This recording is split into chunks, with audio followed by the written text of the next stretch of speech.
Clara had always been drawn to objects with history. Perhaps it was the solitude of living alone in that small apartment or the emptiness the white walls seemed to radiate. At 32, her life followed a monotonous routine: work, home, and a silence that grew heavier each day. That's why she loved wandering through antique markets on weekends. Old objects carried stories she could imagine, an escape from her own stagnant existence. On that Sunday, as she strolled aimlessly through the crowded stalls, something caught her eye. Amid worn-out frames and old books, a mirror stood out. It was large, with a gold, ornate frame filled with intricate details resembling faces and arabesques. Clara stopped in front of it, feeling an odd fascination. The mirror's surface was flawless, as if untouched by time. The seller, an older man, appeared from behind the stall with a faint smile. "This is a unique piece, he said. "It holds more stories than you can imagine." Clara smiled, though something in his tone made her hesitate. Still, she couldn't resist. She negotiated a fair price, and shortly after, she was carrying the mirror home. Once it was mounted on the living room wall, she admired the frame's details. A slight shiver ran down her spine as her hand brushed the mirror's surface, but she dismissed it as the glass's cold touch. Later that evening, while reading on the sofa, she glanced at the mirror and thought she saw something move in its reflection. Shaking her head, she chuckled to herself. "I must be getting paranoid." And yet, something in the mirror seemed to be watching her back. The next morning, Clara woke up with the same familiar weight on her shoulders. The faint sunlight seeped through the curtains, and she barely mustered the strength to get out of bed. Passing through the living room with a cup of coffee in hand, she noticed the mirror. The morning light seemed to accentuate the golden details of the frame, but what caught her attention most was her reflection. For some reason it looked different. More drained, more somber. "I need to stop getting spooked by such silly things," she thought. Hours later, when she returned from work, an uneasy feeling grew as she walked through the living room. It felt as though the mirror was calling her. Fighting the sensation, she eventually found herself approaching it, examining her reflection more closely. At first it was just her staring back, but then a shadow seemed to form in the corner of the glass, barely noticeable. When she blinked, everything looked normal again. Late that night, while trying to sleep, the sound of something light falling in the living room woke her. A chill ran down her spine, but she forced herself to get up. Turning on the light, she found a book she had left on the shelf lying on the floor. Her gaze instinctively shifted to the mirror. Nothing seemed out of place, yet the reflection looked off. Hesitant, Clara stepped closer. When she looked again, she saw not only herself, but another scene unfolding behind her reflection. A dark room with damp walls appeared. Then, like a flash of lightning, an image of her mother screaming at her emerged, the face twisted with anger. Clara stumbled back, her heart racing. There was no one there, just her, the mirror, and a memory she wished she could forget. The next morning, Clara avoided looking at the mirror. The weight of the vision from the night before still clung to her.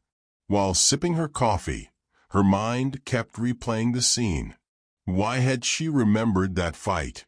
It had been years since her mother passed away, and Clara had always avoided thinking about their last, tense moments together.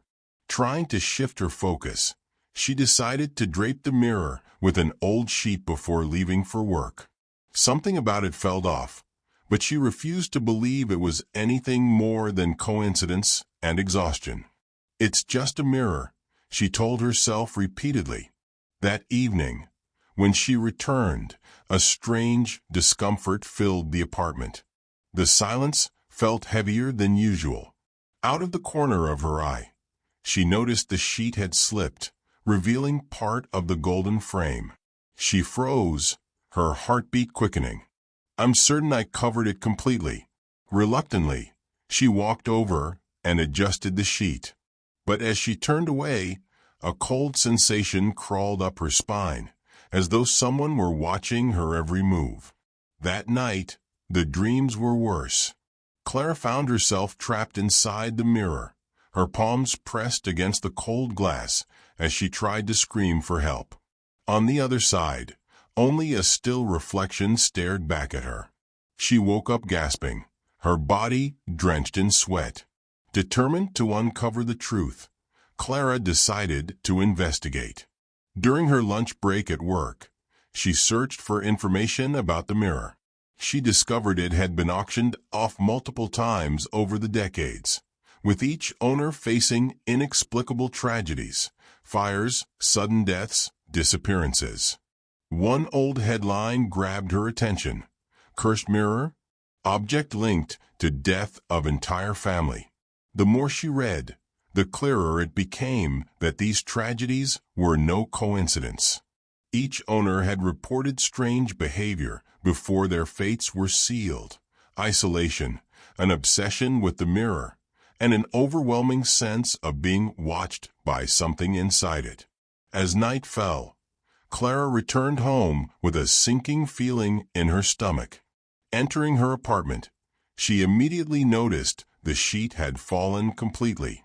The mirror stood uncovered, exposed, as if it had been waiting for her. Clara hesitated in front of the mirror. The sheet lying crumpled on the floor felt like a macabre invitation, as though the object were alive and aware of her presence. Something inside her screamed not to look, but curiosity, or perhaps the need to understand, overpowered her. When she finally lifted her eyes, a chill ran down her spine.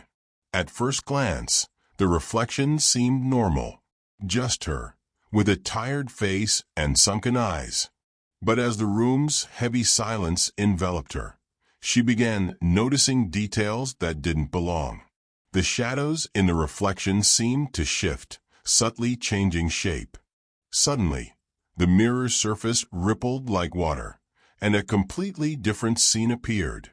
It was a dark room, its walls stained, and the floor marred with what looked like scratch marks. In the center, a woman knelt, sobbing and clutching her face. Clara stepped closer, her gaze locked on the reflection. There was something unsettling about that woman. It wasn't until the woman raised her head that Clara recognized her. It was herself, but not her current self. This version looked younger, dressed in clothes from another time. Desperation filled her eyes, as though she were trapped in a place with no escape. Clara stumbled back, tripping over the rug. The reflection returned to normal, showing only the living room. Breathing heavily, she whispered to herself, "This isn't real. It can't be." But deep down she knew it was. The following nights grew increasingly harrowing. Every time she looked at the mirror, she glimpsed fragments of unfamiliar scenes, moments of pain and suffering experienced by strangers. It was as if the mirror served as a window to something beyond, a portal to memories that didn't belong to her. Clara tried to avoid the mirror, but it exerted an irresistible pull on her. Then, on an especially quiet night, the dark figure appeared. It wasn't a clear image, just a shadow deep within the reflection, motionless, watching. Her fear grew with each passing day. Clara could feel that something inside the mirror was gaining strength. Worse still, it seemed to want to escape. Clara didn't know how much longer she could endure. Even when covered, the mirror seemed to exude an almost tangible presence, as if a pair of invisible eyes were constantly watching her. The apartment, once quiet, now felt alive with subtle sounds: the creak of wood, a faint whisper, the rustle of a sheet that should not have moved. she decided she had to act.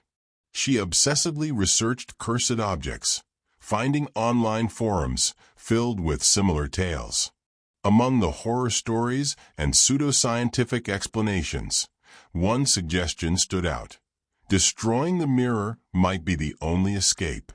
But one comment caught her attention. Someone claimed that destroying cursed objects doesn't rid the world of the evil. It only sets it free. Clara slammed her laptop shut, her heart racing. She didn't want to believe it, but something about the warning rang true. That night, she resolved to confront the mirror. She yanked the sheet away with a sharp tug and stood before it, trying to convince herself that it was all in her head. But when she looked into the reflection, it wasn't just the living room she saw. The dark figure was there again. This time it was clearer. A tall man with indistinct features, but eyes that seemed void and endless, stood behind her in the reflection. Yet, when Clara turned around, no one was there. Her heart pounded so violently, her hands began to shake. "Who are you?" she whispered, unsure if she was asking the mirror or herself. The man didn't answer, but the shadows surrounding him began to expand, consuming the reflection. Then a voice emerged, not spoken aloud, but invading Clara's mind. "Don't run. You belong to me now." In a desperate frenzy, Clara grabbed the hammer she had stashed in the cabinet. Trembling, she raised it high and swung it down with all her strength. The impact echoed through the apartment, but the mirror remained unscathed. A low, mocking laugh filled her mind, mingled with muffled screams that seemed to emanate from the mirror's surface. Clara collapsed to her knees, defeated. The mirror wasn't just an object. It was a prison, and now she understood. Something or someone inside it was waiting for her. Clara could no longer distinguish reality from illusion. Her nights were plagued by the same recurring nightmare. She was trapped inside the mirror, screaming for help while a shadowy figure silently observed her. During the day, her apartment felt smaller, suffocating, as if the walls were closing in around her. The mirror, once a lifeless object, now seemed to pulse with a life of its own. She avoided looking at it, but its presence was inescapable. It was a constant call, a whisper that grew louder and louder until it became deafening. In a final bid to escape, Clara hastily packed a bag. She decided to leave the apartment and abandon the mirror. As she dashed toward the door, the sound of shattering glass echoed through the living room. The noise froze her in place. When she glanced over her shoulder, the mirror was intact, but her reflection was gone. Panic overtook her. The apartment lights flickered wildly, and Clara realized the shadowy figure was moving within the reflection, stepping through the frame. Time seemed to slow as he emerged, his dark form filling the room. Clara screamed and tried to run, but an invisible force pulled her backward. She fought with all her strength, but her feet slid across the floor, dragging her toward the mirror. The glass rippled like water, waiting to consume her. "Please, no," she begged, tears streaming down her face. The last thing Clara saw before being pulled into the mirror was her own reflection, but it was different. It smiled. Now, the apartment stood silent and empty. The mirror remained in place, its ornate frame faintly glowing. Days later, it would be sold at another antique fair, ready to lure its next victim.